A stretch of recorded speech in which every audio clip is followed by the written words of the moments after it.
أعوذ بالله السميع العليم من الشيطان اللعين الرجيم.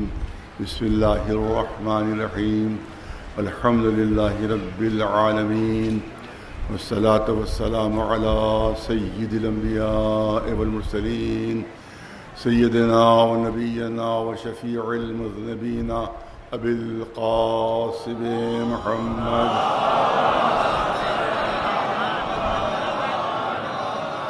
وأهل بيته الطيبين الطاهرين المعصومين.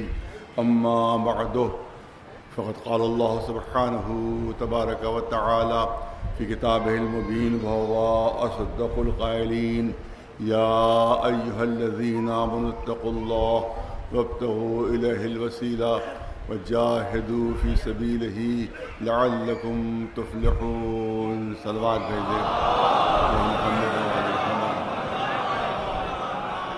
مجھے پرچے دے دیے جاتے ہیں.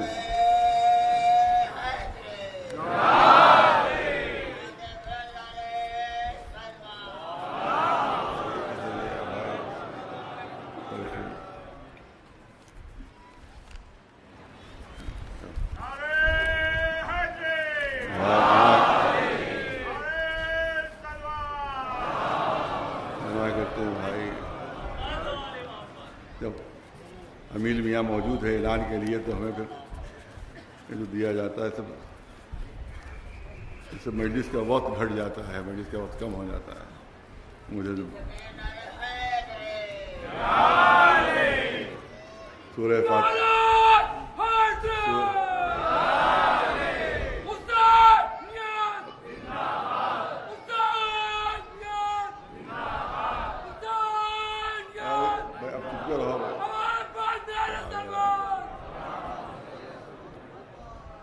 کوئی ایک نہ ایک مجمع میں ایسا آ ہی جاتا ہے.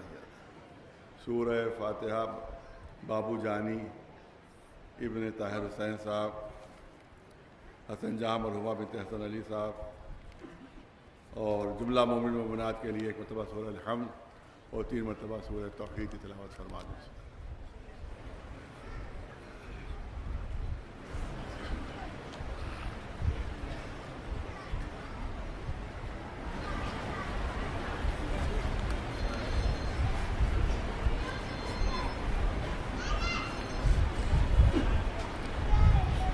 سات محرم یعنی آج ہی کا اعلان ہے کہ 8:30 بجے شب، جس کو امیر العلماء جناب مولانا حمید حسن صاحب مجلس کو خطاب فرمائیں گے.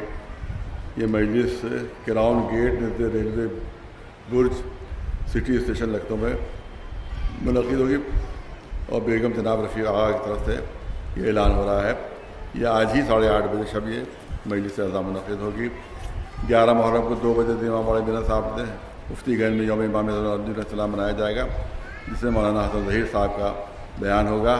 اور اس کے بعد 18 بنی ہاشم کی شبیہ تابوت برآمد ہوگی. یوم خواتین کربلا 13 محرم کو اسی حسینی میں 9 بجے شب منایا جائے گا. اس میں آپ حضرات شرکت فرمائیں. اور جو حسینی آصفی میں جو اشرا ہو رہا ہے اس پہ بھی آپ حضرات شرکت فرمائیں. اس کے علاوہ سبتن آباد میں سعد علی خان کے مقبرے میں، اور خاص طور سے جو یہاں بلاج پورے میں جو مجلسیں ہو رہی ہیں اس میں آپ حضرات ضرور شرکت فرمائیں. صلوات بھیجیں پر محمد مسلسل اسی آیہ کریمہ کو سرنامہ بیان قرار دیا گیا ہے کہ اس میں اعلان ہو رہا ہے اللہ کی طرف سے: اے صاحبان ایمان مومنو، تقوی الہی اختیار کرو، متقی بنو، پرہیزگار بنو.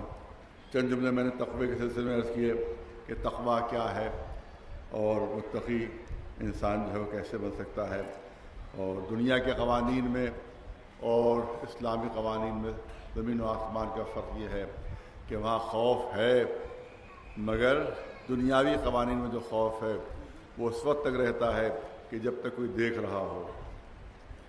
لیکن الہی خوف وہ ہے کہ اس میں تنہا بھی ہوتا ہے، اکیلے گھر میں بھی ہوتا ہے، چراغ بجھے ہوئے بھی ہوتے ہیں، اس کے بعد بھی ایک متقی کو تصور رہتا ہے، یہ یقین رہتا ہے کہ کوئی ہے جو دیکھ رہا ہے. لہٰذا دنیاوی خوف میں اور جو مذہب کا خوف ہے اس میں زمین و آسمان کا فرق ہے. اس کے بعد ان تمام مرحلوں سے گزرنے کے بعد ایک مرحلہ بیان کیا جا رہا ہے کہ وابتغوا الیہ الوسیلہ. دیکھو نماز اپنی جگہ پر، ایمان اپنی جگہ پر، تقوی اپنی جگہ پر، پرہیزگاری اپنی جگہ پر، عبادتیں اپنی جگہ پر، تمام چیزیں اپنی جگہ پر، مگر اس وقت تک نجات نہیں ملے گی، اس وقت تک جنت نہیں جاؤ گے جب تک وسیلے سے وابستہ نہیں ہو جاؤ۔ وسیلے سے وابستہ ہوگے تب جنت ملے گی، ورنہ اگر وسیلہ نہیں ہے تمہارے پاس تو نمازیں بھی بیکار ہو جائیں گی، روزے بھی بیکار ہو جائیں گے، حج بھی بیکار ہو جائیں گے، یہ تمام چیزیں بیکار ہو جائیں گی اگر تم وسیلے کے دامن سے وابستہ نہ ہوئے۔ یہ بہت ہی آج کا موضوع جو ہے خاص طور سے جو میں نے کہا صرف 10% مسلمانوں میں ہے جو وسیلے کا انکار کرتے ہیں، وہ کہتے ہیں براہ راست اللہ تک پہنچیے، براہ راست اللہ تک پہنچیے، درمیان میں کوئی وسیلہ بنایا تو شرک ہو جائے گا، درمیان میں کسی کو وسیلہ بنایا تو بدعت ہو جائے گی، یہ کفر ہو جائے گا، لہذا براہ راست اللہ تک جائیے۔ آپ یاد رکھیں کہ جب ہم کو کوئی چیز براہ راست ملی ہی نہیں، کوئی چیز براہ راست نہیں ملی، بلکہ ایک لقمہ بھی جو ہم کھاتے ہیں، ایک لقمہ جو ہم کھاتے ہیں اس میں کتنے وسیلے درمیان میں ہوتے ہیں، تب کہیں جا کر ایک لقمہ ہمارے دہن تک پہنچتا ہے۔ ابو علی سینا بہت بڑا فلسفی، اس نے اپنی کتاب الشفا میں اس نے تشریح کی ہے کہ انسان اور جانور میں کیا فرق ہے۔ بہت سی چیزیں بیان کی ہیں، وہ تمام چیزیں بیان نہیں کرنا ہے، ایک چیز سے بیان کرنا ہے کہ اس نے ایک جانور میں، ایک حیوان اور انسان میں فرق بتایا کہ انسان اور جانور میں کیا کیا فرق ہے، اللہ نے کیا کیا فرق رکھا ہے۔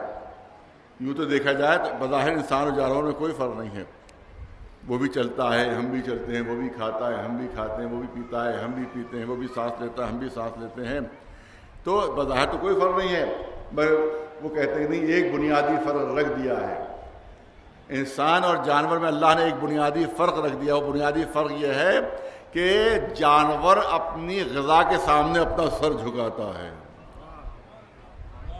بہت لطیف پہلو ہے، جانور اپنی غذا کے سامنے سر جھکاتا ہے، سر جھکا کر اپنی غذا کھاتا ہے، لیکن اللہ نے قدرت نے کیونکہ انسان کو اشرف المخلوقات بنایا ہے، لہذا اب انسان کو غذا کے سامنے سر جھکانا نہیں پڑتا، اپنے کھانے کے سامنے سر نہیں جھکانا پڑتا، بلکہ کھانا اٹھ کر خود دہن تک آ جاتا ہے، لقمہ خود دہن تک آتا ہے، لقمہ خود بلند ہو کر رہے، یعنی انسان سر نہیں جھکاتا، غذا بلند ہوتی ہے، انسانی غذا بلند ہوتی ہے۔ تو اب وہ کہتا ہے کہ یہ بھی ہو سکتا تھا کہ سامنے لقمہ رکھا ہوا ہے اور خود بخود اٹھے اور دہن تک آ جائے، خود بخود اڑے اور دہن تک آ جائے، نہیں، بلکہ اس کے لیے ہم کو وسیلہ اختیار کرنا پڑے گا، اور وہ وسیلہ ہے ہاتھوں کا وسیلہ۔ اس کا مطلب یہ ہے کہ ہم ہر لقمے پر وسیلے کے محتاج ہیں، ہر لقمے پر وسیلے کے محتاج ہیں۔ اور عجیب انداز اختیار کیا قدرت نے کہ ہمیشہ 2 وسیلے بنائے ہیں، 2 آنکھیں ہیں، 2 کان ہیں، 2 نتنے ہیں، 2 ہونٹ ہیں، 2 ہاتھ ہیں، 2 پیر ہیں، ہمیشہ 2 وسیلے بنائے ہیں اس نے، ایک وسیلہ نہیں 2 وسیلے بنائے ہیں۔ یہ 2 وسیلے اس لیے کہ جب میدان حشر میں پہنچنا تو ایک ہی وسیلہ لے کر نہ آنا، بلکہ تمہارے لیے بھی 2 وسیلے بنا دیے ہیں، ایک قرآن ہے اور ایک اہل بیت ہے۔ ایک صلوات بھیجو بلند آواز۔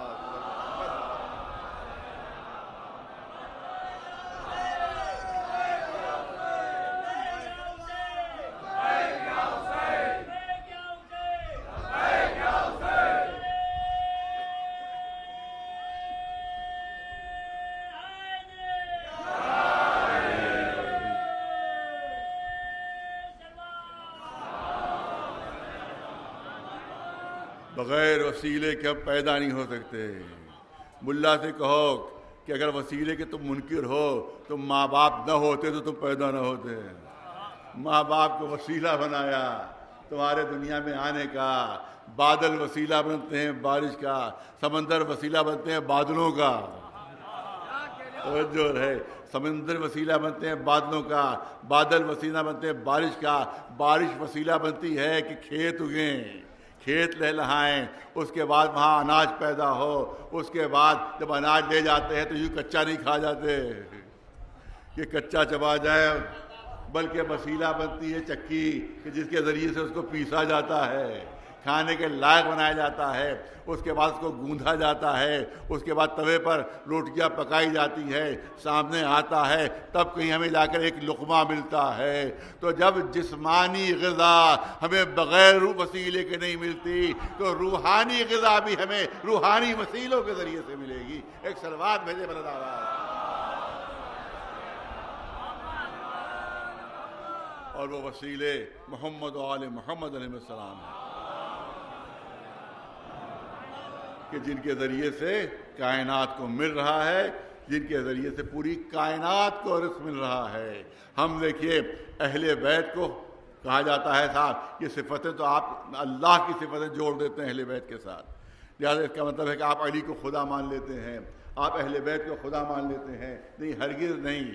دیکھیے ایک چیز ہوتی ہے جو اللہ سے جدا ہوتی ہے، اور ایک چیز ہوتی ہے کہ جو اللہ کی طرف سے ہوتی ہے۔ ہم اگر یہ مان لیں کہ جتنی بھی طاقتیں، بہت توجہ رہے، ہمارا عقیدہ دنیا تک پہنچنا چاہیے کہ ہم کیا عقیدہ رکھتے ہیں، جو ہم پر الزام لگایا جاتا ہے کہ ہم تو ان کو خدا مان لیتے ہیں، اللہ مان لیتے ہیں۔ نہیں، ہمارا عقیدہ یہ ہے، پوری توجہ ہے کہ کچھ چیزیں ایسی ہوتی ہیں جو ذاتی انسان میں ہوتی ہیں، اور کچھ چیزیں ہوتی ہیں جو اللہ کی طرف سے عطا شدہ ہوتی ہیں، پوری توجہ رہے، جو انسان خود حاصل کرتا ہے۔ کچھ چیزیں پیدائشی ہوا کرتی ہیں جو اللہ کی طرف سے ملتی ہیں، کچھ صفات و کمالات ایسے ہیں جو انسان خود حاصل کرتا ہے، پوری توجہ رہے۔ ہمارا عقیدہ جتنی بھی طاقتیں محمد و آل محمد علیہ السلام کے پاس ہیں، وہ ان کی ذاتی نہیں ہے، اللہ کی طرف سے عطا شدہ ہے، اللہ کی طرف سے دی ہوئی ہیں۔ تو جب اللہ کی طرف سے دی ہوئی مانتے ہیں تو یہ شرک نہیں ہے، عین توحید ہے۔ ایک صلوات بلند آواز سے محمد والے۔ اللہ کی طرف سے ہیں، اللہ کی طرف سے دی ہوئی ہیں، یہ ان کی ذاتی نہیں ہیں۔ اگر اسی لیے مولا کائنات علی ابن ابی طالب علیہ السلام نے یہ بہترین ثبوت ہمارے پاس موجود ہے، بہترین دلیل ہمارے پاس موجود ہے۔ جب بھی پہلوان کوئی کشتی میں اکھاڑے میں جیتتا ہے وہ تو اپنے بازوؤں کو دکھاتا ہے، اے بازو ہیں کہ جن کی وجہ سے میں جیتا، یہ طاقت ہے جس کی وجہ سے میں جیتا۔ میں نے اس کے بڑے بڑے دنیا کا کوئی پہلوان میرے سامنے آ جائے، میرے بازوؤں میں اتنی قوت ہے، اتنی طاقت ہے کہ سب کو پچھاڑ دوں گا، سب کو ہرا دوں گا۔ مگر علی نے جب باب خیبر اکھاڑا، جب مولا نے باب خیبر اکھاڑا تو نہ اپنی مچھلیاں دکھائیں، نہ اپنی طاقت دکھائی، نہ اپنا سینہ پھلا کر کہا کہ دیکھو میں نے باب خیبر اکھاڑا، بلکہ ان کا مشہور ارشاد ہے کہ ما قلعت باب خیبر من قوت الجسمانیہ بل قوت الالہیہ، میں نے جسمانی قوت سے باب خیبر نہیں اکھاڑا، الہی قوت سے اکھاڑا ہے۔ ایک صلوات بھیجے بلند آواز محمد والے۔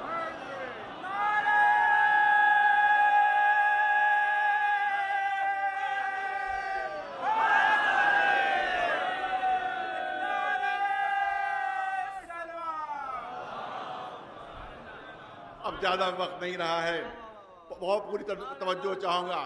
دھوکہ دیا جاتا ہے کہ کہا جاتا ہے کہ صاحب وسیلہ بناؤ گے تو شرک ہو جائے گا، کیونکہ تم ہر نماز میں پڑھتے رہتے ہو ایاک نعبد۔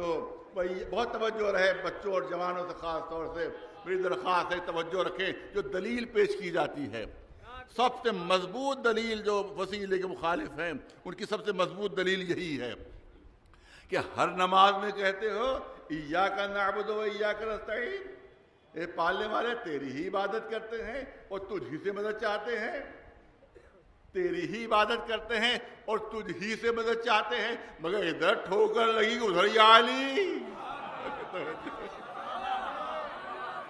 پوری توجہ رہے، ادھر لڑکھڑائے ادھر یا علی، ادھر ٹھوکر لگی ادھر یا علی، ادھر کوئی دشمن سامنے ادھر یا علی، یعنی 5 وقت کہتے رہتے ہو، بھول جایا کرتے ہو، وہ بھول جاتے ہو۔ ارے ہر نماز میں تم اقرار کرتے ہو، اعلان کرتے ہو، ایاک نعبد و ایاک نستعین، پالنے والے ہم تجھ ہی سے تیری ہی عبادت کرتے ہیں اور تجھ ہی سے مدد چاہتے ہیں۔ پوری توجہ رہے، میں صاحبان فہم و ذوق کی توجہ چاہتا ہوں۔ ہم ہیں اللہ کے در کے فقیر۔ ارے توجہ، پوری توجہ رہے، جو کرنا چاہتا ہوں، ہمیں اللہ کے در کے فقیر، ہمیں اللہ کے در کے فقیر۔ ہم جو بھی فقیر جب دروازے پر جاتا ہے اور وہاں پر کہتا ہے میری مدد کر دیجئے، دروازے پر آ کر کہتا ہے، کھٹکھٹاتا ہے دروازہ کھٹکھٹاتا ہے، میری مدد کر دیجئے، میری مدد کر دیجئے، تو جو بھی دروازے سے نکلتا ہے، جو بھی دروازے سے نکلتا ہے اس کے سامنے ہاتھ پھیلا دیتا ہے، کیونکہ اسی گھر سے ہی نکل رہا ہے، لہذا یہی مدد کر سکتا ہے۔ یہ نہیں ہم دیکھتے کہ گھر سے کون نکلا ہے، بلکہ جو بھی گھر سے نکلے، جو بھی گھر سے نکلتا ہے وہ فقیر اس کے سامنے ہاتھ پھیلا دیتا ہے، کیونکہ یہ گھر سے نکل رہا ہے، لہذا یہی ہماری مدد کر سکتا ہے۔ لہذا ہم نے جب اللہ کے گھر کے دروازے پر اپنا ہاتھ پھیلایا، پوری توجہ چاہوں گا، ہم اللہ کے گھر کے دروازے پر گئے ہیں، جب اللہ کے گھر کے دروازے پر ہم نے ہاتھ پھیلایا تو نکلنے والا ایک ہی ملا، نکلنے والا ایک ہی ملا۔ ہم اسی کے سامنے ہاتھ پھیلا دیتے ہیں کہ اللہ کے گھر سے باہر آنے والا یہی اکیلا ایک آدمی ہے، اس کے علاوہ ہماری کوئی اور مدد نہیں کر سکتا۔ ایک صلوات بھیجے مولانا محمد۔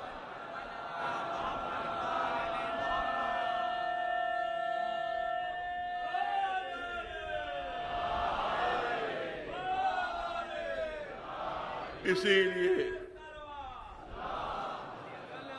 مولا علی اللہ کے گھر میں پیدا ہوئے، انہی کو ہم نے گھر سے باہر نکلتے دیکھا، لہذا انہی کے سامنے ہاتھ پھیلاتے ہیں ہم کہ آپ مدد کیجئے، آپ مدد کیجئے، آپ مدد کیجئے۔ اور یاد رکھیے، بہت توجہ ہر کے وقت میں بہت گنجائش کم ہے، لیکن کوشش کرتا ہوں بچوں جوانوں تک زیادہ سے زیادہ بات پہنچ جائے۔ آپ دیکھیں جنگ بدر میں قرآن مجید میں بھی ہے، قرآن مجید میں بھی ہے اور تمام تاریخوں کی کتابوں میں موجود ہے کہ جنگ بدر میں فرشتے مدد کے لیے اترے تھے، مسلمانوں کی مدد کے لیے جنگ بدر میں فرشتے ملائکہ اترے تھے، جنگ میں حصہ لیا تھا، دشمنوں سے مقابلہ کیا تھا۔ اگر کوئی کہے کہ نہیں جنگ میں حصہ نہیں لیا تھا، کھڑے تماشا دیکھ رہے تھے، تو آنے سے فائدہ کیا تھا آپ کے؟ جب آپ کو تماشا ہی دیکھنا تھا تو آپ تشریف کیوں لائے؟ اس کا مطلب ہے جنگ میں حصہ لیا تھا، جنگ میں بہت توجہ، جنگ میں حصہ لیا تھا، جنگ میں دشمن پر حملے کیے تھے۔ تو اب یہاں پر سوال پیدا ہوتا ہے کہ یہ فرشتے جب حملہ کرتے تھے مشرکوں پر تو چھپ کر حملہ کرتے تھے یا سامنے آ کر حملہ کرتے تھے؟ پوری توجہ، چھپ کر حملہ کرتے تھے یا سامنے آ کر حملہ کرتے تھے؟ اگر کوئی کہے چھپ کر حملہ کرتے تھے تو میں عرض کروں گا کہ فرشتہ معصوم ہوتا ہے اور چھپ کر حملہ کرنا اس سنت کے خلاف ہے۔ اس کا مطلب یہ ہے کہ سامنے آتے تھے تو اب میں صاحبان علم و فہم سے گزارش کرتا ہوں کہ مجھے یہ بتائیے کہ جب وہ انسانی شکل میں سامنے آتے تھے تو کس شکل میں آتے تھے، کس صورت میں آتے تھے، کس شمائل میں آتے تھے، کون سی شکل اختیار کرتے تھے؟ کیونکہ ملائکہ کی اپنی کوئی انسانی صورت نہیں ہے، ملائکہ کی اپنی کوئی انسانی صورت نہیں ہے۔ جب آتے تھے تو کس شکل میں آتے تھے، کس شمائل میں آتے تھے، کون سی صورت اختیار کرتے تھے؟ اللہ نے مدد کے لیے بھیجا تھا۔ ایک ایک لفظ پر توجہ رہے، اللہ نے مدد کے لیے بھیجا تھا۔ جب دشمن پر حملہ کرتے تھے تو کس شکل میں، کس صورت میں، کس شمائل میں؟ تاریخ میں تفصیل موجود نہیں ہے، لیکن اتنے جملے ضرور ہیں کہ لوگ میدان بدر میں گھبرا گھبرا کر رسول کے پاس آ رہے تھے، اے اللہ کے رسول آپ مدینے سے کتنے علی لے کر چلے ہیں؟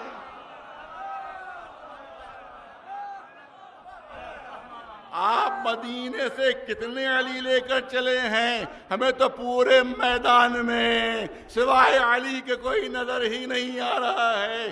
اس کا مطلب یہ ہے کہ جو فرشتہ اتر رہا تھا وہ علی کی شکل میں اتر رہا تھا، جو ملک اتر رہا تھا وہ علی کی شکل میں۔ قیامت تک کے لیے ثابت ہوا مدد اللہ کی ہوگی مگر شکل علی کی ہوگی۔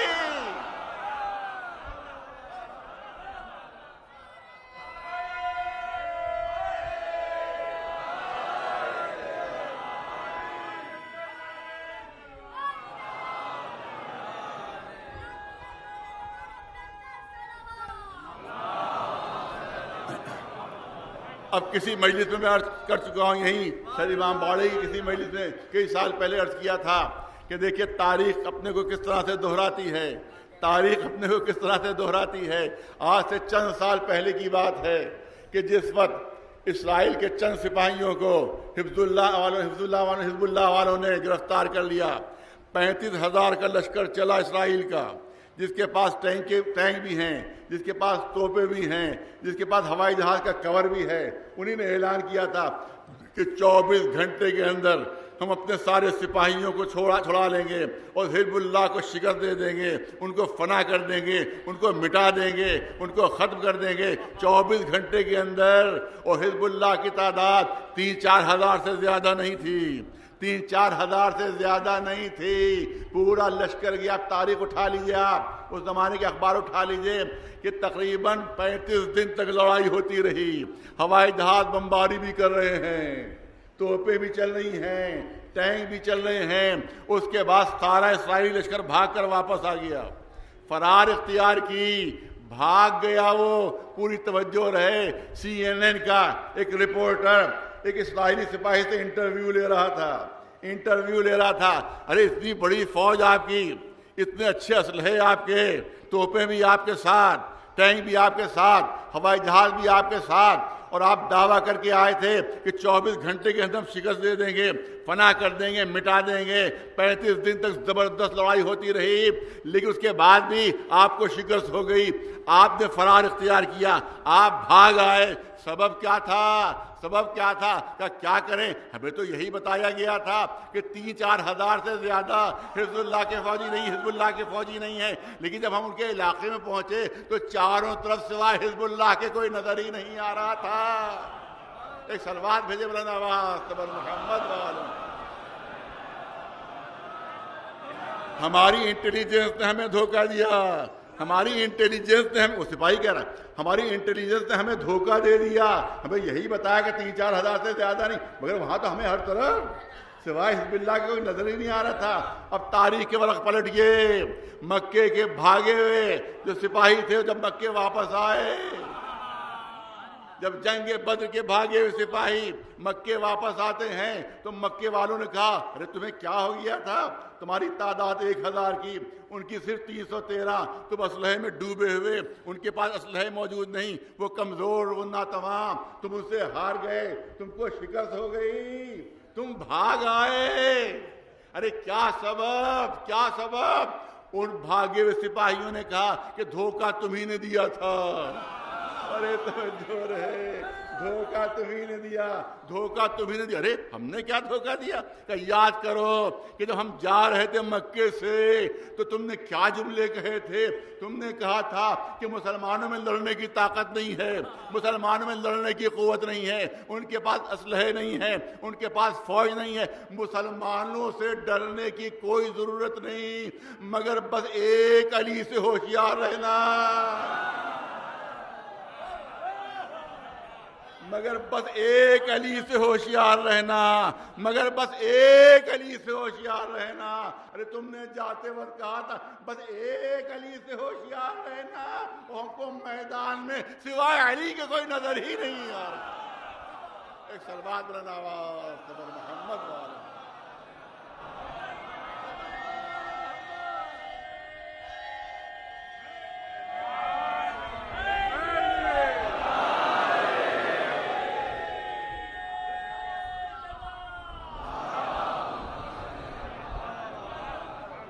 کہا کہ اللہ کے علاوہ کسی اور کی مدد نہ مانگو، اللہ کے علاوہ کسی سے مدد نہ مانگو۔ اب دیکھو قرآن کیا اعلان کر رہا ہے، قرآن کیا اعلان کر رہا ہے کہ اے رسول دعا مانگیے، اے رسول قل اے رسول دعا مانگیے، رب ادخلنی مدخل صدق واخرجنی مخرج صدق واجعل لی من لدنک سلطانا نصیرا۔ اے رسول دعا مانگیے کہ سچے راستے سے میں باہر بھی نکلوں، سچے راستے میں مدینے میں داخل بھی ہو جاؤں، پالنے والے اپنے پاس سے مجھے ایسا مددگار دے جو سب پر غالب ہو، سلطان نصیرا، ایسا سلطان دے، سلطان مانی غالب، سلطان مانی غالب، جو کل غالب ہو، جو سب پر غلبہ حاصل کر لے، اور نصیر ہو، میرا مددگار ہو۔ ارے ملا کہتا ہے کہ سوائے اللہ سے کسی سے مدد نہیں مانگنا چاہیے، رسول کو تو یہ کہنا چاہیے تھا پالنے والے مدد بھیج دے۔ بہت توجہ ہے، پالنے والے مدد بھیج دے، رسول یہ نہیں فرما رہے کہ مددگار بھیج دے، مددگار بھیج دے، مدد نہیں مددگار بھیج دے، اپنی طرف سے ایک مددگار بھیج دے جو سلطان نصیر ہو، جو غالب کل غالب ہو۔ نصیر جو ہے، ایک ہے ناصر اور ایک ہے نصیر۔ ناصر کے معنی کیا ہوں گے کہ کبھی مدد کرتا ہے کبھی مدد نہیں کرتا، یہ ناصر ہے۔ نصیر صفت مشبہ ہے کہ جو استمرار پر دلالت کرتی ہے، جو کنٹینیوٹی پہ دلالت کرتی ہے، یعنی ہر وقت مدد کرنے والا، ہر وقت مدد کرنے والا، ہر لمحے مدد کرنے والا۔ کوئی وقت ایسا نہیں ہے کہ جب اس نے مدد نہ کی ہو۔ یہ کہلاتا نصیر، جیسے الرحمن الرحیم، الرحمن الرحیم، اللہ رحمان بھی ہے، اللہ رحیم بھی ہے، رحمان بھی ہے، رحیم بھی ہے۔ تو جب رحمان کے معنی بھی رحم کرنے والا اور رحیم کے معنی بھی رحم کرنے والا، تو ایک ہی آیت میں ریپیٹیشن کیوں ہو گیا؟ ایک ہی آیت میں بسم اللہ الرحمن الرحیم، اللہ رحمان بھی ہے، اللہ رحیم بھی ہے۔ رحمان کے معنی رحم کرنے والا، رحیم کے معنی بھی رحم کرنے والا، تو ریپیٹیشن کیوں ہے؟ علماء نے بتایا نہیں، رحمان اور رحیم میں فرق ہے۔ رحمان اس کو کہتے ہیں کہ جو ماننے والوں پہ بھی رحم کرے، نہ ماننے والوں پہ بھی رحم کرے، جو سجدہ کرنے والوں پہ بھی رحم کرے، سجدہ نہ کرنے والوں پہ بھی رحم کرے، جو دوست پہ بھی رحم کرے اور دشمن پہ بھی رحم کرے، وہ ہے رحمان، وہ ہے رحمان۔ اور رحیم وہ ہے کہ جس کی تسلسل ہے، جس کی رحمت میں جو نہ ماننے والے ہیں، جو سجدہ نہ کرنے والے ہیں، ان تک صرف دنیا تک اللہ کی رحمت ہوگی، صرف دنیا تک اللہ کی رحمت ہوگی، لیکن آخرت میں سزا ہے، مرنے کے بعد سزا ہے۔ اس کا مطلب ہے کہ ان کے لیے رحمانیت منقطع ہو جائے گی۔ اور رحیم اس کو کہتے ہیں جو یہاں بھی رحیم ہو، وہاں بھی رحیم ہو، یہاں بھی رحیم ہو، وہاں بھی رحیم ہو۔ اور یہ مومنوں کے لیے مخصوص ہے، یہ اللہ کے ماننے والوں کے لیے مخصوص ہے۔ تو اس کا مطلب ہے کہ جس سے رحمت کبھی جدا نہ ہو وہ رحیم ہے۔ توجہ رہے، جناب یحییٰ کے لیے جناب زکریا سے کہا گیا ایسا بچہ دے رہا ہوں جو علیم ہے، جو ایک عالم ہوتا ہے، ایک علیم ہوتا ہے۔ جب پیدا ہوا تو عالم نہیں تھا، 5 کا برس بچہ تھا، عالم نہیں تھا۔ جب پڑھ لکھ کر ہوا تب عالم ہوا۔ علیم اس کو کہتے ہیں کہ نہ علم اس سے جدا ہو نہ وہ علم اس سے جدا ہو، اس کو کہتے ہیں علیم۔ اسی طرح سے نصیر بھی ہے، یہ نہیں کہ کبھی مدد کرے کبھی پہاڑ کے اوپر نظر آئے، کبھی میدان چھوڑ کر بھاگتا ہوا نظر آئے، نہیں، وہ مدد کرنے والا کہ کسی لمحے بھی اس نے مدد کا دامن نہ چھوڑا ہو، وہ ہے نصیر، وہ ہے نصیر۔ اب لوگ کہتے ہیں کہ علی کعبے میں کیوں پیدا ہوئے، کعبے میں پیدا ہونے کی مصلحت کیا تھی؟ میں کہوں گا کہ یہ رسول کی دعا کا اثر تھا۔ رسول نے کہا تھا اپنے پاس سے دے، اپنے پاس سے دے، اسی لیے علی کعبے میں پیدا ہو رہے ہیں۔ ایک صلوات محمد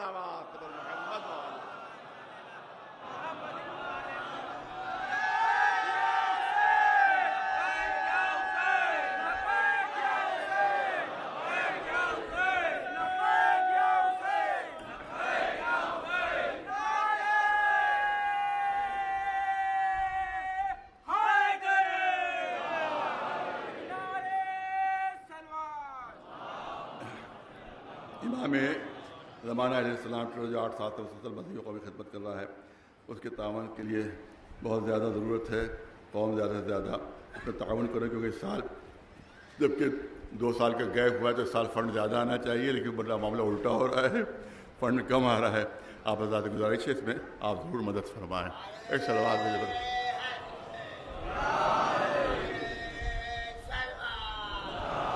ایک تذکرہ کرنا ہے، دامن وقت میں گنجائش نہیں ہے، تو ان کے جو قوتیں ہیں، طاقتیں اللہ کی دی ہوئی ہیں، اللہ کی عطا شدہ ہیں، لہذا یہ توحید کے خلاف نہیں ہے، یہ شریعت کے خلاف نہیں ہے۔ اور اس پر 2 مجلسیں 3 مجلسیں لگی، انشاءاللہ اس پر اور روشنی ڈالی جائے گی اس مسئلے کے اوپر، لیکن آج چونکہ ایک ذکر کرنا ہے لہذا عرض کرنا ہے کہ اللہ کی دی ہوئی امام حسن علیہ السلام تشریف لے جا رہے ہیں، اور اس کے بعد ایک چاہنے والا، ایک ماننے والا، بالکل مفلوج جسم ہے اس کا، فالج زدہ جسم ہے اس کا، نہ ہاتھ ہلا سکتا ہے، نہ پیر ہلا سکتا ہے، نہ چل سکتا ہے، نہ اٹھ سکتا ہے، بازار کے گوشے میں پڑا ہوا، بازار کے گوشے میں پڑا ہوا ہے۔ امام حسن کو آتے دیکھا، اس کے دل میں خیال آیا، اس کے دل میں تصور آیا کہ اگر میں چل پھر سکتا ہوتا تو جاتا، قدموں کا بوسہ لیتا، ہاتھوں کو بوسہ لیتا، لیکن کیا کروں، میں تو ہل بھی نہیں سکتا اپنی یہاں سے۔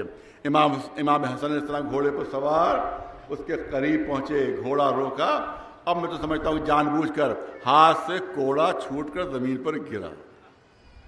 امام حسن جو ہاتھ میں کوڑا لیے ہوئے تھے، جو تازیانہ لیے ہوئے تھے، وہ ہاتھ سے چھوٹا اور زمین پر گرا۔ امام نے اسی مفلوج فالج زدہ شخص سے کہا، اے مرد مومن ذرا میری مدد کر دے، ذرا سا یہ جو میرا تازیانہ گرا ہے، جو میرے ہاتھ سے کوڑا گرا ہے، اس کو اٹھا کر مجھے دے دے۔ کس سے کہہ رہے ہیں جو ہل بھی نہیں سکتا، کس سے کہہ رہے ہیں جو ہاتھ نہ ہلا سکتا ہے، نہ پیر ہلا سکتا ہے، نہ اپنی ہاتھ جنبش کر سکتا ہے، اس سے کہہ رہے ہیں کہ ذرا سا رحمت ہوگی تجھے مرد مومن، یہ تازیانہ اٹھا کر مجھے دے دے۔ ادھر جملے ختم ہوئے، ادھر گئی بھی طاقت اس کے جسم میں واپس آئی، کھڑا ہوا، دوڑ کر خدمت میں آیا، تازیانہ اٹھا، قدموں کو چومنے لگا۔ یہ طاقت اللہ کی دی ہوئی ہے، یہ قوت اللہ کی دی ہوئی ہے، یہ الہی نمائندے ہیں۔ جب اللہ کے نمائندے ہیں تو اسی کی دی ہوئی طاقتوں کو استعمال کرتے ہیں۔ ایک صلوات بھیجے مولانا محمد۔ یہی قرآن کے وارث ہیں، یہی دین کے وارث ہیں، یہی شریعت کے وارث ہیں۔ اگر قرآن لینا ہے تو ان سے لو، اگر دین لینا ہے تو ان سے لو، اگر شریعت لینا ہے تو ان سے لو۔ بس ایک واقعہ بیان کر دوں، کیونکہ امیر شام نے بڑے امتحانات لیے ہیں اس سلسلے میں امام کے۔ ایک مرتبہ کسی کو بھیج دیا کہ جا کر پوچھو کہ امیر شام نے پوچھوایا ہے کہ آپ قرآن کے عالم ہیں، بہت توجہ رہے، آپ قرآن کے عالم ہیں؟ کہ ہاں ہم وارث قرآن ہیں، ہم قرآن کے عالم ہیں۔ کہا آپ ہی کا دعویٰ ہے کہ قرآن میں ہر چیز موجود ہے، لا ردب ولا یابس الا فی کتاب مبین، اس قرآن میں ہر شے موجود ہے، ہر شے موجود ہے۔ کہ ہاں صحیح ہے، یہ ہمارا ہی دعویٰ ہے کہ قرآن میں ہر شے موجود ہے۔ بہت توجہ، بہت توجہ، قرآن میں ہر شے موجود ہے۔ تو اب گویا اس نے مذہقہ اڑانے کی کوشش کی امام کا، معاذ اللہ مذاق کیا، جو کیا امام کے ساتھ، آج کی اصطلاح میں کہا جائے۔ کہا جب سب قرآن میں ہے تو یہ بتائیے کہ میری اور آپ کی داڑھی کا ذکر بھی قرآن میں ہے؟ کہ میری اور آپ کی داڑھی کا ذکر بھی قرآن میں ہے؟ یہ اس سے سوال کروایا، اس نے پوچھوایا امیر شام نے کہ کیا میری اور آپ کی داڑھی کا ذکر بھی ہے؟ امام نے فرمایا ہاں ہے، تمہاری داڑھی کا بھی ذکر ہے، میری داڑھی کا بھی ذکر ہے۔ جا کر کہہ دو کہ دونوں کی داڑھیوں کا ذکر ہے۔ کہاں پر ذکر ہے؟ کہ قرآن ہی میں ذکر ہے۔ امیر شام کی داڑھی جو تھی وہ کچی داڑھی تھی، جیسے لہسن کے نیچے کچھ ریشے نکل آتے ہیں،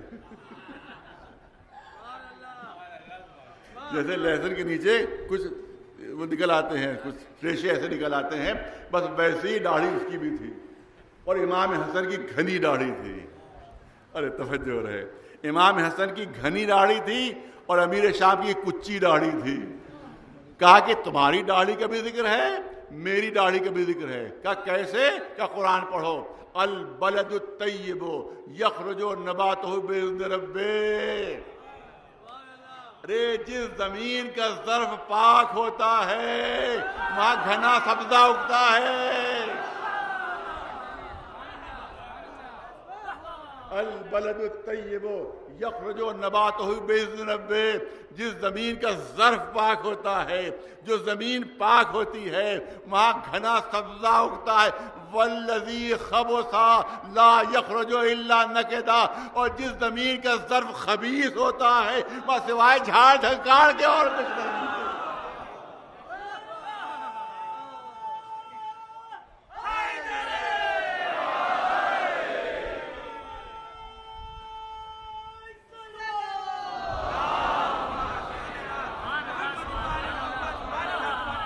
امیر شام آتا ہے مدینے، اس کو بانٹا، اس کو بانٹا، اس کو بانٹا، اس کو دیا. کسی کو 1000 دینار، کسی کو 2000 دینار، کسی کو 5000 دینار. جیسی جس کی وفاداری تھی اسی کی مناسبت سے اس نے بانٹنا شروع کیا. امام کو معلوم تھا کہ مسجد میں موجود ہے. امام آئے، وقت نماز آ گیا. امام آئے اور اس کی طرف توجہ کیے بغیر مصلی پر تشریف لے آئے اور تکبیرۃ الاحرام شروع کر دی نماز، تاکہ نہ اس سے بات کرنا پڑے نہ اس سے ملنا پڑے. جب اس نے امام نے نماز ختم کی تب وہ خود آتا ہے. اے حسن، مجھے معلوم ہے کہ تم میری طرف توجہ کیوں نہیں کر رہے ہو. تم اس لیے توجہ نہیں کر رہے ہو تاکہ سارا میرا مال بڑھ جائے اور تمہارے دینے کے لیے میرے پاس کچھ نہ رہے، تاکہ میری تذلیل ہو، میری تحقیر ہو. لیکن میں ہندا کا بیٹا ہوں. ارے سنیے، میں ہندا کا بیٹا ہوں. دیکھ لو کہ میری سخاوت کیا ہے. کہا اپنے نوکروں سے اب تک پورے مدینے کو جتنا بانٹا ہے اس سے دگنا لے آؤ. مدینے والوں کو جتنا بانٹا ہے اس سے دگنا لے آؤ. پورے مسجد کا صحن بھر گیا، سونے کے سکوں سے، چاندی کے سکوں سے پورا مسجد کا صحن بھر گیا. اے حسن، یہ تمہارے لیے ہے. امام حسن خاموش ہو گئے. مسجد سے باہر نکلنا چاہا. ایک غلام آگے بڑھتا ہے اور جوتیاں سیدھی کر دیتا ہے، نالیں سیدھی کر دیتا ہے، امام کے قدموں میں پہنا دیتا ہے. جیسے ہی اس نے نالیں سیدھی کر کے امام کے قدموں میں پہنایا، ویسے امام نے ارشاد فرمایا یہ سارا سونا تیرا ہے، یہ ساری چاندی تیری ہے، یہ سارے ہیرے تیرے ہیں، یہ سارے جواہرات تیرے ہیں. اور اس کے بعد مڑ کر کہا کہ میں فاطمہ کا بیٹا ہوں. ایک سلوات بھیجے بلند آواز محمد والے.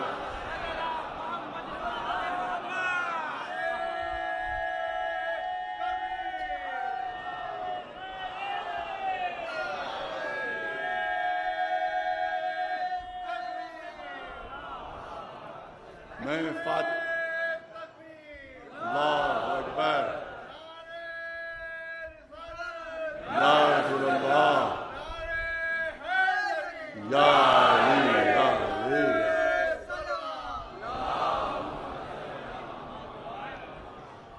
لوگوں نے حیرت سے کہا یا آقا، اتنے معمولی سے کام پر، اتنے چھوٹے سے کام پر آپ نے اتنا بڑا خزانہ اسے دے دیا، اتنا بڑا خزانہ دے دیا. کہ وہ محبت کرنے والا، یہ تو دنیا میں دیا ہے. ارے یہ تو دنیا میں دیا ہے، آخرت بھی اسے دوں گا جنت کی صورت میں، کیونکہ میں سردار جنت ہوں. ایک سلوات بھیجے بلند آواز محمد. اب بات مکمل کر رہا ہوں کیونکہ دامن وقت میں گنجائش نہیں ہے. روایت میں ہے، تاریخ میں ہے کہ ایک بہت ہی بوڑھا شخص تھا اس کے زمانے میں شام میں. بعض نے لکھا ہے کہ 160 سال کی اس کی عمر تھی، بعض نے لکھا ہے کہ 180 سال کی اس کی عمر تھی. امیر شام کو جب خبر ہوئی کہ اس نے بلایا، کہہ رہے 160 سال تمہاری عمر، 180 سال؟ کہا میری عمر 180 سال کے قریب ہے. کہا یہ طول عمر کا راز کیا ہے؟ سنے پورا مجمع سنے، جہاں جہاں آواز جاری وہاں سنے، جہاں جہاں ٹی وی پہنچے گا وہاں سنے. امام اس نے جو جواب دیا اس کو سنیے. اتنی طول عمر کیسے مل گئی تجھے؟ اتنی طویل عمر کیسے مل گئی؟ کام کیا کرتا ہے؟ کہا میں تاجر ہوں، میں تجارت کرتا ہوں، میں تجارت کرتا ہوں۔ کیا اتنی عمر کیوں؟ کہ ایک سبب ہے جس کی وجہ سے اللہ نے میری عمر بڑھائی ہے۔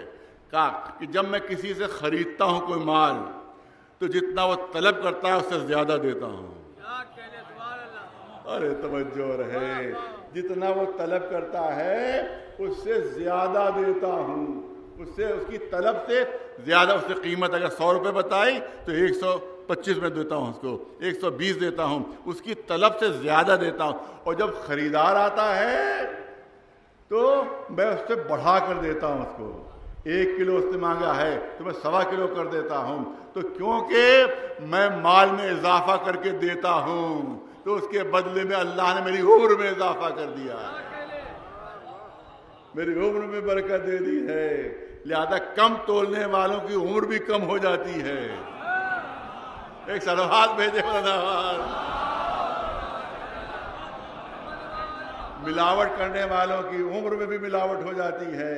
لہذا اگر عمر کو طولانی کرنا ہے تو جو طلب کر رہے ہیں ان کی طلب سے زیادہ دو، جو خریدار ہیں ان کی خرید سے زیادہ دو، اللہ عمر طولانی کر دے گا۔ ایک سلوات بھیجے محمد وآلہ۔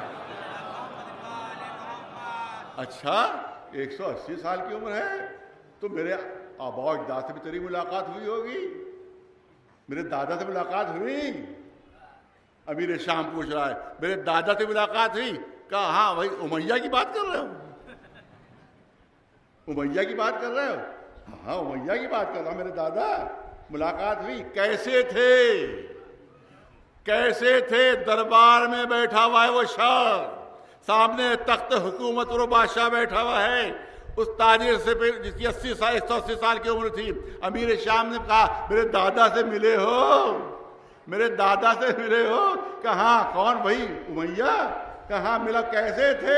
ارے کیسے تھے کیا پوچھ رہا ہے؟ انتہائی مکار تھے، انتہائی جھوٹے تھے، انتہائی بدکار تھے، انتہائی بے ایمان تھے۔ ارے میری دربار میں میرے ہی سامنے میرے دادا کی برائی کر رہا ہے۔ اچھا ہاشم سے تو ملے ہوگے، علی کے دادا سے تو ملے ہوگے، علی کے دادا سے تو ملے ہوگے۔ کہا ہاشم؟ کہاں میں ملا تھا۔ کیسے تھے؟ انتہائی حسین تھے، انتہائی خوبصورت تھے، انتہائی ایماندار تھے، انتہائی شریف تھے۔ میرے سامنے میرے دشمن کی تعریف کر رہا، میرے دادا کی برائی کر رہا ہے۔ اچھا دیکھ ابھی تیرا میں منہ بھرتا ہوں تجھ کو، دیکھ کیا مانگتا ہے، یہ بھی دیکھ لے کہ امیہ کا پوتا کتنا سخی ہے۔ کیا مانگتا ہے؟ کہ میں کیا مانگوں گا، 180 سال کی عمر، 2-4 سال اور زندہ رہوں گا، مجھے کس چیز کی ضرورت ہے؟ نہ دولت کی ضرورت ہے، دولت میرے پاس ہے، نہ جائیداد کی ضرورت ہے، میرے پاس جائیداد موجود ہے۔ ایک چیز دے دے تو مجھے، تو تخت حکومت پر بیٹھا ہے کہ جو رسول سے منسوب ہے، ایک چیز مجھے دے دے، مجھے جنت کی ضمانت دے دے، مجھے جنت کی ضمانت دے دے، تاکہ اب 2-4 سال مر جاؤں تو جنت پہنچ جاؤں۔ کہ یہ تو میرے اختیار میں نہیں، یہ تو میرے اختیار میں نہیں، کیونکہ یہ تو آخرت کا معاملہ ہے، آخرت میرے اختیار میں نہیں ہے، آخرت میرے اختیار میں نہیں ہے۔ میں تمہیں جنت کی ضمانت نہیں دے سکتا ہوں۔ ہو سکتا ہے کہا جب میری ہی کوئی ضمانت نہیں تو تجھے کیا ضمانت دوں؟ کہا نہیں، کچھ دنیا کی چیز مانگ مجھ سے، یہ تو آخرت سے تعلق رکھتی ہے، دنیا کی چیز مانگ۔ کہا دنیا کی چیز مانگوں؟ تو دنیا میں سب سے اچھی چیز کیا چیز ہے؟ سب سے اچھی چیز کیا ہے؟ کہا بتاؤ کیا؟ کہا کہ سب سے اچھی چیز ہے جوانی۔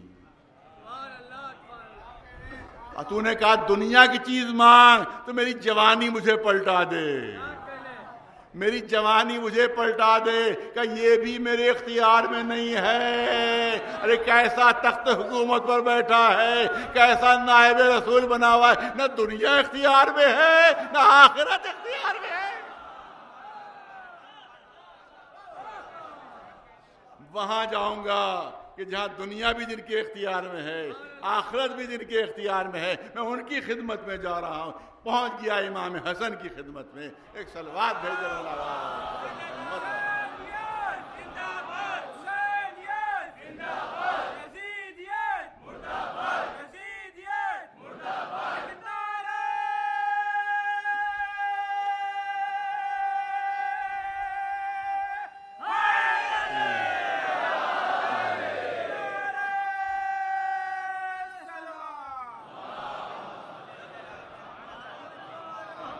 ظاہر ہے کہ دامن وقت میں گنجائش نہیں رہی. تو اس کا مطلب یہ ہے امام حسن علیہ السلام کہ ان کے اوپر سب سے زیادہ سخت اعتراضات کیے گئے ہیں دشمنوں کی طرف سے, اور سب سے زیادہ غلط الزامات لگائے گئے. موقع نہیں ہے کہ تمام چیزوں کو پیش کیا جا سکے. اتنی شادیاں کی تھی, اتنے نہیں, میں جواب دے چکا ہوں اس سلسلے میں, شادیوں کے سلسلے میں. اور یہاں تک کہا گیا جب امام حسین کی شہادت ہوئی ہے اور جب مدینے میں جنازہ چلا ہے تو شب میں شہادت ہوئی, صبح کو جنازہ اٹھ گیا تھا, تو اب وہ بنی امیہ کے دربار سے خریدے ہوئے مورخین لکھتے ہیں, بکے ہوئے مورخین لکھتے ہیں کہ جس وقت امام حسن کا جنازہ چلا تو ان کی 300 بیویاں جو تھیں وہ ان کے پیچھے پیچھے جنازے کی تھیں. طلاق شدہ, یہ بھی جملے ہیں کہ طلاق تھی, کیونکہ ایک وقت میں 300 بیویاں کسی ہو ہی نہیں سکتی, 4 سے زیادہ کی اجازت ہے نہیں. تو طلاق شدہ 300 بیویاں پیچھے پیچھے ماتم کرتی ہوئی چل رہی تھی, جن کو امام حسن طلاق دے چکے تھے, وہ 300 بیویاں تھیں. یہ مورخ لکھ رہے ہیں 300 بیویاں لکھ. تو اب پہلے سوال یہ ہے کہ یہ عورت کی فطرت کے خلاف ہے. اگر کسی شوہر نے طلاق دے دی تو اب سب کی شادیاں ہو چکی ہیں دوسرے شوہروں سے, ان کے سب کے دوسرے شوہر موجود ہیں. یہاں لکھنؤ نہیں ہے کہ اگر کوئی خدا نخواستہ بیوہ ہو گئی تو عورتیں ہی اس کے پیچھے پڑ جاتی کہ دوسری شادی نہ ہونے پائے. نہیں, وہاں عرب میں اور ایران میں بیوہ ہوئی, اس کے بعد 3-4 مہینے بعد, 6 مہینے بعد, سال بھر بعد اس کی دوسری شادی ہو جاتی ہے. وہاں کوئی اعتراض کرنے والا نہیں, یہاں عورتیں ہی مصیبت بن جاتی. یہ بیوہ ہے, اس کی دوسری شادی کیسے ہو گئی, یہ طلاق شدہ ہے, اس کی دوسری شادی کیسے ہو گئی. وہ بیچاری بغیر شادی کے مر جاتی ہے, مگر یہ کہ اس کی شادی نہیں ہونے دیتی, اس کی بیوہ کی یا کسی طلاق شدہ کی شادی نہیں ہونے دیتی, خود عورتیں ہی نہیں ہونے دیتی. تو اس کے بعد جو ہے وہ معلوم ہے کہ اب 300 طلاق شدہ خواتین پیچھے پیچھے ماتم کرتی ہوئی. اور جب وہ دوسرے شوہر کی ہو گئیں تو اس شوہر نے کیسے اجازت دے دی, جو شوہر موجودہ تھا اس نے کیسے اجازت دے دی کہ جاؤ اور جس نے شخص نے تمہیں طلاق دے دی ہے اس کی جا کر میت پہ شرکت کرو. وہ عورت کی فطرت کے بھی خلاف ہے, مزاج کے بھی خلاف ہے کہ جس شوہر نے طلاق دے دی پھر اس کی کوئی ہمدردی دل میں باقی نہیں رہتی, پھر اس کی کوئی محبت دل میں باقی نہیں رہتی. تو پھر یہ طلاق شدہ عورتیں یہ کیسے آ گئیں. پھر توجہ رہے عرض کرنا چاہتا ہوں کہ جو انہی نے روایتیں لکھی ہیں, ہماری روایتیں نہیں ہیں, یہی جو دشمن ان کی روایتیں یہ کہ کچھ نکاح امام حسن نے مدینے میں کیے تھے, کچھ مکے میں کیے تھے, کچھ کوفے میں کیے تھے, کچھ مدائن میں کیے تھے. یہ ان کا ہے, ہمارا نہیں ہے. یہ اہل سنت مورخین نے لکھا ہے کہ امام حسن نے کچھ نکاح مدینے میں کیے, کچھ نکاح مکے میں کیے, کچھ نکاح کوفے میں کیے, کچھ مدائن میں کیے تھے نکاح. اس کا مطلب کہ طلاق شدہ عورتیں کچھ مدائن میں موجود تھیں, کچھ کوفے میں موجود تھیں, کچھ مکے میں موجود تھیں, اور کچھ ہوگی جو مدینے میں ہوں گی. اب سوال یہ ہے کہ شام کو شب میں شہادت ہوئی, دنیا سے رخصت ہوئے, صبح جو جنازہ اٹھا تو ساری طلاق شدہ عورتیں مدینے میں موجود تھیں, ساری طلاق شدہ عورتیں مدینے میں موجود تھیں. کچھ مدائن کی تھیں, کچھ کوفے کی تھیں, کچھ مکے کی تھیں. مدائن کا مدینے سے فاصلہ 1500 میل, کوفے کا فاصلہ 1000 میل, اور اس طرح سے مکے کا فاصلہ 500 میل. مجھے یہ بتاؤ کیا بنی امیہ نے کوئی ہوائی جہاز چارٹر کر لیا تھا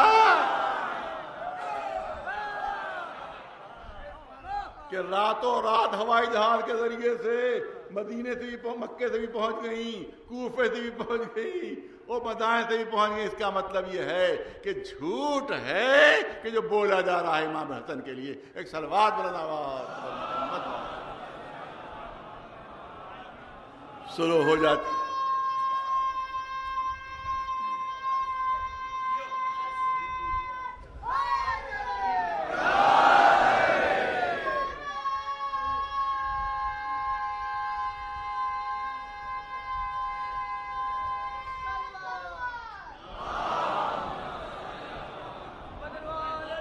لیکن اس کے بعد بھی دشمنی کم نہیں ہے, اس کے بعد بھی دشمنی کم نہیں ہے.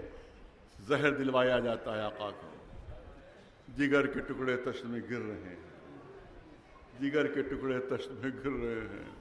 یہی وقت ہے کہ ننھے سے قاسم 3-3.5 برس کا سن آئے اور باپ کے سینے سے لپٹ گئے. باپ کے سینے سے لپٹ گئے. سینے میں اذیت تھی, سینے میں تکلیف تھی, جگر کٹ کٹ کے گر رہا تھا. لوگ آگے بڑھے کہ بچے کو سینے سے جدا کر دیں تاکہ سینے میں تکلیف ہے. امام حسن نے منع کیا, نہیں, اس کی وجہ سے تو سینے کو سکون مل رہا ہے, اس بچے کی وجہ ہی تو سینے میں سکون ہے, اس کو رہنے دے میرے سینے پر. اس کے بعد جب آخری وقت قریب آیا تو جناب قاسم کے بازو پر ایک تعویذ باندھا اور جناب ام فروا سے کہا کہ جب کوئی بہت سخت وقت پڑے تو اس تعویذ کی یاد دلا دینا کہ اے قاسم, تمہارے بابا نے تمہارے بازو پر تعویذ باندھا ہے, اس کو کھول کر پڑھ لو.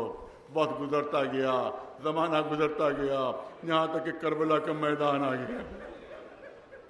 کربلا کا میدان, حسین چاروں طرف سے دشمنوں میں گھرے ہوئے ہیں, چاروں طرف سے قاتلوں میں گھرے ہوئے ہیں. اور روایت میں یہ منظر ہے کہ جناب قاسم خیمے کے گوشے میں گھٹنوں پر اپنا سر رکھے ہوئے زار و قطار رو رہے ہیں. جیسے جناب ام فروا نے منظر دیکھا تڑپ گئیں, تڑپ کر قاسم کے پاس پہنچی. اے قاسم, تمہارا چچا دشمنوں میں گھرا ہوا اور تم خیمے کے اندر بیٹھے ہوئے ہو. اے قاسم, کیا دشمنوں سے ڈر گئے, کیا تلواروں سے ڈر گئے, کیا موت سے خوفزدہ ہو گئے؟ کہ اے اماں اب کیا کہہ رہی ہیں؟ یہ تو دیکھیے کہ میرے رگوں میں خون کس کا دوڑ رہا ہے. بھلا میں دشمنوں سے ڈر جاؤں گا, موت سے ڈر جاؤں گا, مگر میں کیا کروں؟ جب بھی چچا کی خدمت میں پہنچتا ہوں وہ چچا یہی کہتے ہیں کہ نہیں, تمہیں اجازت نہیں ہے, تمہیں اجازت نہیں ہے. میرا چچا اجازت نہیں دے رہا, میرا چچا اجازت نہیں دے رہا ہے. اس وقت ماں نے یاد دلایا, اے قاسم, تمہارے بابا نے دنیا سے جاتے وقت تمہارے بازو میں ایک تعویذ باندھ دیا تھا, وہ تعویذ کھول کر دیکھو. تعویذ جو کھولا تو اس میں لکھا ہوا تھا کہ جس وقت اپنے چچا کو اکیلا دیکھنا, دشمنوں میں گھرا دیکھنا, پیاسا دیکھنا, مظلوم دیکھنا, تو میری طرف سے مدد میں کوئی کوتاہی نہ کرنا, میری طرف سے مدد میں کوئی کوتاہی نہ کرنا, میری طرف سے اپنے چچا کے اوپر جان نچھاور کر دینا. یہ میری وصیت ہے. اپنے بابا کی تحریر لیے ہوئے خوشی خوشی دوڑتے امام حسین کی خدمت میں پہنچے. اے چچا دیکھیے, یہ تو بابا کی وصیت ہے, یہ تو بابا کی وصیت ہے. حسین نے لیا پرچہ, تحریر پہچانی, پیشانی سے لگائی, آنکھوں سے لگائی, چوما. اس کے بعد فرماتے ہیں کہ پہلے مجھے اجازت دینے کی ایک اختیار نہیں تھا, اب روکنے کا اختیار نہیں رہا. اس کے بعد دیکھنے والوں نے عجیب منظر دیکھا کہ قاسم کو گلے لگایا. امام حسین نے قاسم کو گلے لگایا. دیکھنے والوں نے منظر دیکھا, اتنا روئے کہ غشی علیہما, دونوں پر غشی طاری ہو گئی, زمین پر گر پڑے غش کھا کر. کون تھا جو پانی چھڑکتا؟ ہاں, زینب کے آنسو گرے چہرے پر.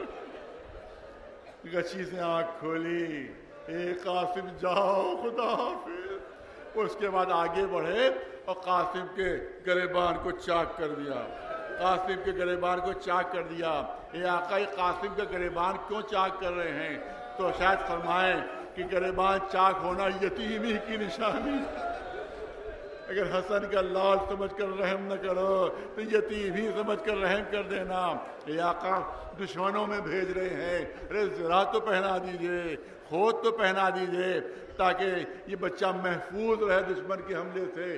تو شاید آقا جواب دیں کہ عرب میں اتنے چھوٹے بچے جنگ کے لیے نہیں جاتے, نہ ایسے بچوں کے لیے نہ خود بنتا ہے نہ ذرا بنتی ہے. ہاں, ایک مہین سا کرتا پہنے ہوئے, گھوڑے پر خود سے سوار نہیں ہو سکے, گھوڑے پر خود سے سوار نہیں ہو سکے.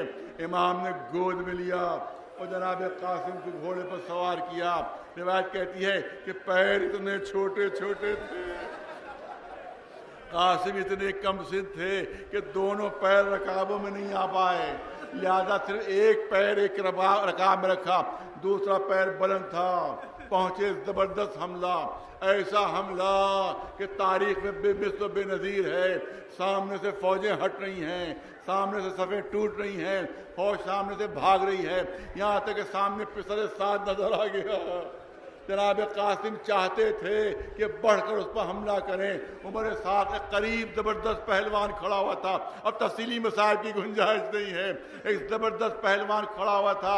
عمر سعد کہتا ہے پہلوان جا اور اس بچے کو اس کی ماں کے غم میں رلا، اس بچے کی ماں کو اس کے غم میں رلا دے۔ وہ ملعون آتا ہے لیکن انتہائی بزدل ہے، انتہائی بزدل ہے، بجائے سامنے سے آنے کے گھوڑے کو کاوا دیتا ہے، قاسم کی پشت پر آتا ہے۔ ارے کاش کوئی شیعہ موجود ہوتا، کوئی چاہنے والا موجود ہوتا جو پکار کر کہہ دیتا اے آقا ہوشیار ہو جائیے۔ پشت پر قاتل پہنچ گیا ہے، بھرپور وار ہوا، بھرپور وار ہوا۔ قاسم کے سر پر قاسم تیورا کے زمین پر گرے، آواز دی چچا مدد کو آ جائیے، چچا مدد کو آ جائیے۔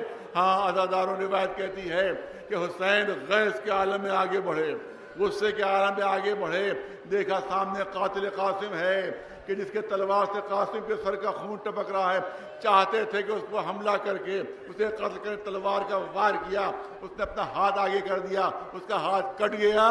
اس کے بعد چاہتے تھے کہ اس کو ماریں، کہ اس نے فوج یزیدی کو مدد کے لیے پکارا، مجھے حسین کے ہاتھوں سے بچا لو، مجھے حسین کے ہاتھوں سے بچا لو۔ فوج چلی قاتل قاسم کو بچانے کے لیے، ادھر سے حسین چلے قاتل قاسم کو قتل کرنے کے لیے۔ ارے عزادارو عجیب غضب ہو گیا، عزادارو عجیب غضب ہو گیا۔ روایت کہتی ادھر کے گھوڑے ادھر، ادھر کے گھوڑے ادھر، درمیان میں لاشیں قاسم۔ جب بھی کوئی گھوڑا قریب آتا تھا قاسم آواز دیتے تھے اے چچا بچا لیجیے، اے چچا بچا لیجیے۔ ہاں عزادارو آپ جانتے ہیں شریعت کا حکم یہ ہے کہ اگر کسی کا دم نکل رہا ہو، اگر عالم احتضار ہو، اگر سانس اکھڑ چکی ہو کسی کی، تو اب شریعت کا حکم یہ ہے کہ اس کے جسم پر ہلکے سے ہاتھ رکھنا، اس کے جسم کو بہت ہلکے سے ہاتھ رکھنا، کیونکہ اس کا دم نکل رہا ہے، اس کی سانس اکھڑ چکی ہے، اس کا دم، روح نکلنے والی ہے۔ لہذا شریعت کا حکم یہ ہے کہ ہاتھ بھی رکھنا تو ہلکے سے رکھنا، کیونکہ اس وقت اگر اس کو انگلی بھی چھوا دو گے تو اس کو ایسا لگے گا پہاڑ ٹوٹ پڑا، پہاڑ ٹوٹ پڑا۔ ارے قاسم کی آخری سانسیں ہیں، روح نکلنے والی ہے، دم نکلنے والا ہے۔ شریعت کا حکم کہ اگر انگلی بھی رکھو گے تو اسے احساس ہوگا پہاڑ ٹوٹ پڑا۔ ارے اس وقت جب گھوڑوں کی ٹانپوں سے یہ ننھا سا شہزادہ پامال ہوا ہوگا تو کیسی اذیت محسوس ہو رہی ہوگی، کیسی تکلیف محسوس ہو رہی ہوگی۔ اسی لیے جب حسین پہنچے تو فریاد کرتے ہوئے اے قاسم تمہارے چچا پر بڑا شاق ہے کہ تم مدد کے لیے پکارتے رہے، مگر تمہارا بابا مدد کے لیے نہیں آ سکا۔ عزادارو مجلس ختم کرنا چاہتا ہوں۔ روایت ہے کہ اس طرح سے لاش اٹھائی کہ سینے سے سینہ ملا ہوا، پیر زمین پر خط دیتے ہوئے، اس کا مطلب ہے گھوڑوں کی ٹانپوں سے، جس میں قاسم اتنا کچل گیا تھا کہ حسین کے سینے سے سینہ ملا ہوا، پیر زمین پر خط دیتے ہوئے۔ ایک روایت پڑھ چکا ہوں مگر فرمائش اس لیے پڑھنا چاہتا ہوں، ایک روایت اور بھی ہے، ایک روایت اور بھی ہے کہ جب حسین میدان میں پہنچے تو قاسم کی لاش نظر نہیں آئی۔ حسین نے پکارا اے قاسم، جواب نہیں آیا، پھر پکارا اے قاسم، جواب نہیں آیا۔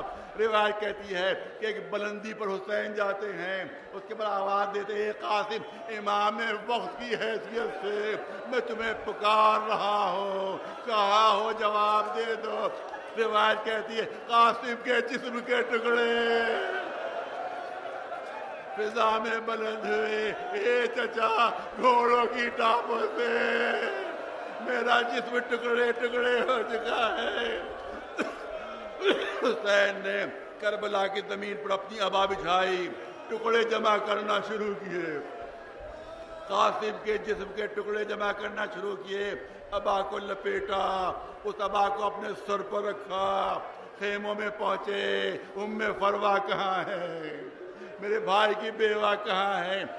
فروا آتی ہیں، اے فروا، آپ کا بیٹا کربلا میں مارا گیا، آپ کا بیٹا شہید ہو گیا، آپ کا بیٹا اسلام پر قربان ہو گیا، کہ اللہ کا شکر ہے میں نے قاسم کو اسی لیے پالا تھا۔